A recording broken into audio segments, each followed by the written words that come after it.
Bagi UMKM, modal jadi salah satu faktor utama dalam pengembangan usaha mereka. Penurunan daya beli sejak pandemi COVID-19 membuat kebutuhan modal semakin sulit didapat. Bantuan kredit usaha dari perbankan mungkin jadi salah satu yang diharapkan. Mendapatkan modal usaha dalam waktu singkat dan persyaratan yang mudah. Jadi jalan lain, UMKM coba bangkit di tengah usaha meningkatkan perekonomian. Nah, Pak, ini pengajuan kredit usaha rakyat ke BRI itu nantinya untuk apa, Pak? Usaha ya. Rencananya usaha apa, Pak?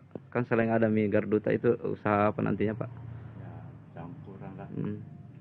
Oh, mau berdagang ceritanya. Iya. Tadi ada rencana menjual gorengan juga. Ada. Nah, itu gorengan apa nantinya, Pak? Tahu isi.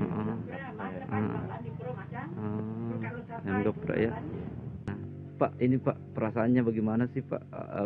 Apakah ada diberikan kemudahan saat mengajukan permohonan pinjaman, Pak? Iya. Sangat mudah. Iya. Pihak kreditur juga coba memberikan bantuan agar UMKM tak mati suri. Persyaratan yang dipermudah hingga pencairan dana yang dipercepat jadi jalan pihak perbankan. Tak hanya sampai di situ, nilai kredit juga coba dinaikkan, bahkan hingga 2 kali lipat. Untuk syarat pemberian kredit, khususnya kredit KUR, itu sebenarnya kredit paling mudah, paling murah yang kita tawarkan kepada nasabah. Nah, kalau saya berbicara tentang syaratnya, paling mudah, cuman melampirkan untuk secara dokumen, itu secara cuman melampirkan fotokopi KTP suami istri bagi yang sudah berkeluarga. Tapi yang belum berkeluarga, minimal 21 tahun sudah bisa menikmati fasilitas kredit KUR dengan bunga paling rendah.